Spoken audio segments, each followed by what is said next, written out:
যারা আপনারা শিক্ষিত মানুষ তারা জানেন যে নামের পরিবর্তন হয় না, নাম সব ভাষাতে নামই থাকে। কোরআন বাংলাতেও কোরআন, কোরআন ইংরেজিতেও কোরআন, কোরআন আরবিতেও কোরআন। সলাত নামটি কোরআনে আল্লাহ দিয়েছেন, সলাত নামটি হাদিসে আল্লাহর নবী দিয়েছেন। সলাত পরিবর্তন হয়ে নামাজ হলো কেন? কে এর জবাব দিবে? সলাত মানে প্রার্থনা করা, আর নামাজ মানে হচ্ছে উপাসনা করা।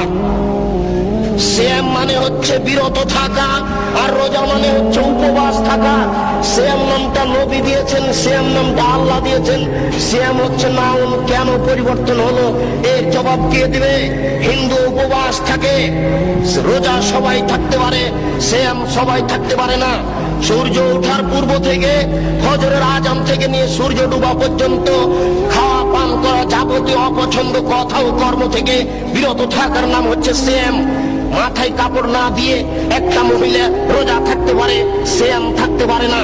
যাবতীয় অপছন্দ কথা ও কর্ম থেকে বিরত থাকার নাম হচ্ছে সিয়াম। একজন মহিলা ছোট ব্লাউজ পরে রোজা থাকতে পারে, সিয়াম থাকতে পারে না। একজন ব্যবসায়ী মিথ্যা কথা বলে ব্যবসা করে রোজা থাকতে পারে, সিয়াম থাকতে পারে না। সিয়াম মানে হচ্ছে বিরত থাকা, আর রোজা মানে হচ্ছে উপবাস থাকা। ঘুম থেকে উঠে সকালে দাড়ি চাঁচার পরে বাজারে যাবে, এই ছেলে রোজা থাকতে পারে, সিয়াম থাকতে পারে না। অসম্ভব হতে পারে না। শরীয়ত এরকম নয়। শরীয়ত কারো ব্যক্তিগত ইচ্ছে চলে না, সে তার নিজের গতিতে চলে। রোজা থাকা সহজ হতে পারে, সিয়াম থাকা সহজ নয়। কে এর নাম দিলে ঈদ মুবারক, এর নাম হচ্ছে ঈদুল ফিতর, ঈদুল আজহা। কি করে হ্যাঁ ঈদ মুবারক। ঈদ মুবারক মানে কি? কে নাম দিল? কে জবাব দিবে?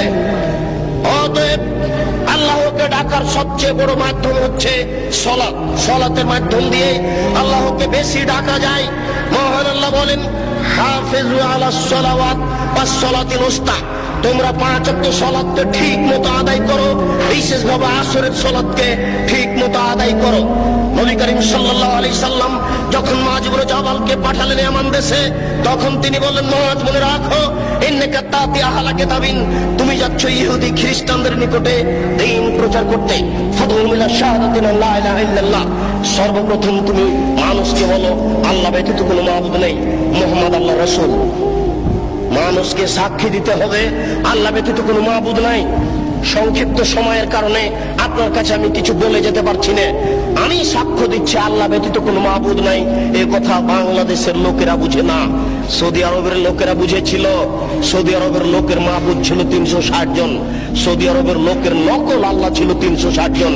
মুহাম্মদ সাল্লাল্লাহু আলাইহি সাল্লাম বলেছিলেন, না 360 জন মাবুদ চলবে না, একজন উপরে আছে তাকে মানতে হবে।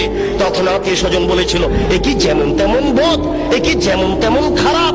আরে ইহুদি খ্রিস্টানেরা তো অন্তত 3 জন মাবুদ মানে, এ বলছে যে 3 জনও নয়, মাত্র একজন সপ্তম আকাশের উপরে থাকে। এটা কি সহ্য করা যায়? একে হত্যা করতে হবে, নইলে বন্দী করতে হবে, নইলে দেশ থেকে তাড়িয়ে দিতে হবে।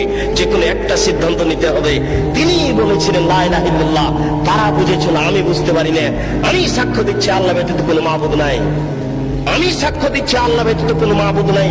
এই কথা বলার পরে আপনার বাড়িতে যত মূর্তি সাজানো আছে এগুলো একটা রাখা যাবে না।